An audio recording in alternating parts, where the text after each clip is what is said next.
Halo minasan, balik lagi di channel Tao-chan, di mana kita akan membahas manga dan anime populer. Tapi sebelum itu, silakan minasan klik tombol subscribe dan nyalakan lonceng notifikasi agar minasan tidak ketinggalan info terbaru dari Sensei.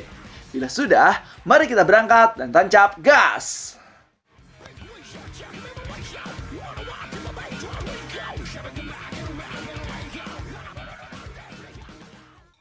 Oke minasan, pada video kali ini kita akan membahas terkait bocoran manga Record of Ragnarok chapter ke-91, yang mana di bocoran kali ini ada dua versi yang mengatakan bahwa yang satu adalah akan meneruskan konflik antara Buddha, Odin, Beelzebub, dan juga Sakata Kintoki. Kemudian ada lagi yang mengatakan bahwa akan dikisahkan masa lalu dari Okita Shoji, tepatnya yaitu adalah meng-up dari manga Shinsengumi Requiem di volume ke-16. Jadi akan seperti apakah kisahnya di video kali ini?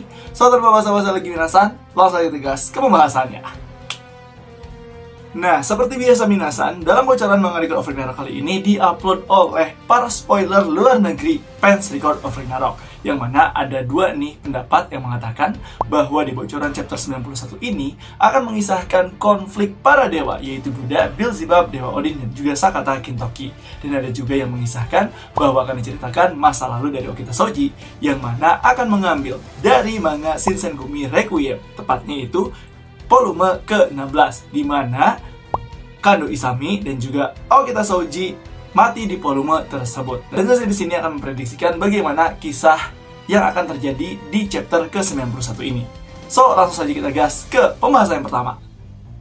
Yang pertama yaitu prediksi terkait konflik para dewa antara Dewa Odin, Buddha, Beelzebub, dan juga Sakata Kintoki.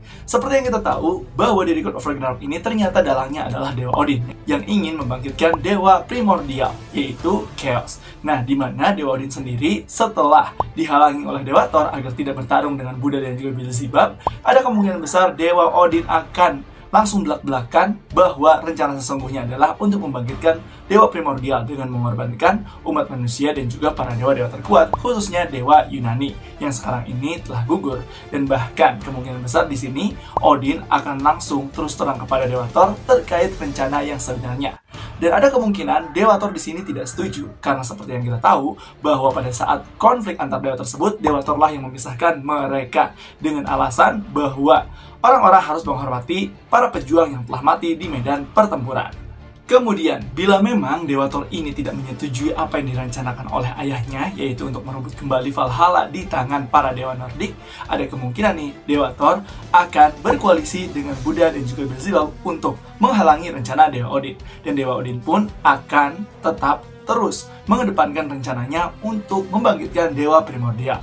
Oke, setelah itu kemungkinan besar chapter pun atau panel pun akan berpindah ke obrolan antara Buddha dan juga Sakata Kintoki, dimana yang seperti yang kita tahu bahwa di konflik tersebut Buddha mengajak Sakata Kintoki untuk ngobrol bersama dan makan permen bersama setelah perjalanan Sakata Kintoki ke Tartarus untuk mengecek keberadaan Siegfried di sana. Tetapi karena Sakata Kintoki tidak bisa masuk ke Tartarus oleh penjagaan iblis yang sangat luar biasa, hingga pada akhirnya Sakata Kintoki hanya bisa memantau di luar saja. Dan dari situ Sakata Kintoki akan menceritakan pada saat dia memantau di Tartarus. Dan ada kemungkinan nih Sakata Kintoki akan mengetahui keberadaan Siegfried di Tartarus itu akibat obrolan para penjaga di gerbang Tartarus. Karena seperti yang kita tahu bahwa sebelumnya kita diperlihatkan Siegfried yang dipenjara di gerbang Tartarus, dan bahkan dia sendiri diperbincangkan oleh para pengawal sebagai tahanan tingkat tinggi yang berbahaya.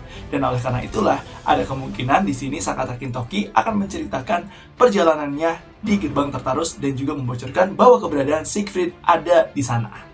Kemudian setelah itu ada kemungkinan panel pun berpindah ke Adames dan juga Beelzebub, di mana Beelzebub ada kemungkinan merencanakan sesuatu untuk menghentikan, yaitu rencana Dewa Odin untuk membangkitkan Dewa Chaos atau Dewa Primordial. Nah, dari situ Beelzebub merencanakan dengan Adames nih terkait eksperimennya, membuat counter, bahkan bisa jadi membuat senjata ilahi yang paling kuat untuk bisa menghadapi dewa-dewa primordial tersebut, termasuk Dewa Odin juga. Dan dari situ panel pun selesai. Oke, selanjutnya adalah prediksi yang kedua, yaitu di mana akan menceritakan kisah masa lalu dari Okita Shoji yang akan diangkat dari manga Shinsengumi Requiem, tepatnya volume ke-16. Nah, dalam volume 16 manga Shinsengumi Requiem ini ada kemungkinan dikisahkan ya, yaitu kisah di mana Kando Isami dan juga Okita Shoji meninggal. Dan sebab meninggalnya, dan kalau misalkan kita nih melihat dari manga Shinsengumi Requiem, pertama-tama sebelum Okita Shoji yang meninggal, Kando Isami dulu yang meninggal dikarenakan tuduhan yang tidak berdasarkan dan malah difitnah. Karena Kando Isami ini merupakan pemimpin dari pasukan Shinsengumi, oleh karena itu Kando Isami harus bertanggung jawab. Dia ditahan oleh Koshogunan dan kemudian dia dieksekusi mati. Di situ kita juga diperlihatkan Hijikata Toshizo yang mencoba untuk menyelamatkan Kando Isami, tetapi Kando Isami malah menolak untuk diselamatkan. Kemudian, pertanyaannya adalah kemana Okita Shoji pada saat Kando Isami akan dieksekusi? Dan jawabannya adalah Okita Shoji sedang berbaring sakit setelah dia melawan Serizawa Kamo. Nah, akibat Okita Shoji sakit ini yaitu karena dia mengeluarkan terlalu over kekuatannya sehingga memicu jantung dan paru-parunya makin parah, dan dia pun didiagnosis mengalami penyakit TBC. Nah, dari situ Okita Shoji tidak tahu tuh bahwa Kando Isami sendiri sedang dieksekusi. Tetapi sesaat kemudian setelah Kando Isami dieksekusi, Okita Shoji baru menerima kabarnya bahwa Kando Isami sudah meninggal dunia akibat dieksekusi oleh Koshogunan. Dari situ Okita Shoji sendiri langsung menangis dan dia sendiri menyesal bahwa dia tidak bisa menyelamatkan Kando Isami. Tapi nih, sebelum Okita Shoji mati, dia sendiri sempat berjuang tertatih-tatih untuk bisa kembali lagi optimal dan menggantikan Kando Isami. Tetapi karena dia sendiri terlalu memaksakan sebelum dia pulih, dan bahkan dia sendiri ingin sekali kekeh terus berjuang, tetapi keadaan tidak memungkinkan, hingga pada akhirnya Okita Shoji pun meninggal dunia oleh penyakit tuberkulosis atau TBC-nya. Dan kata-kata terakhir Okita Shoji adalah dia sendiri sangat membenci para dewa, dikarenakan kenapa dia harus diberikan penyakit seperti ini dan tidak ada dewa pun yang menolong dirinya untuk kesembuhan dan bahkan menyelamatkan Kando Isami. Oleh karena itu, sebelum dia mati, dia mengutuk para dewa dan membenci para dewa. Nah, itulah dari minasan terkait pembahasan bocoran chapter ke-91 manga Record of Ragnarok, yang ada dua kemungkinan, yaitu konflik para dewa dan juga masa lalu Okita Shoji yang diambil dari manga Shinsengumi Requiem volume ke-16. Jadi gimana nih menurut minasan terkait pembahasan kali ini?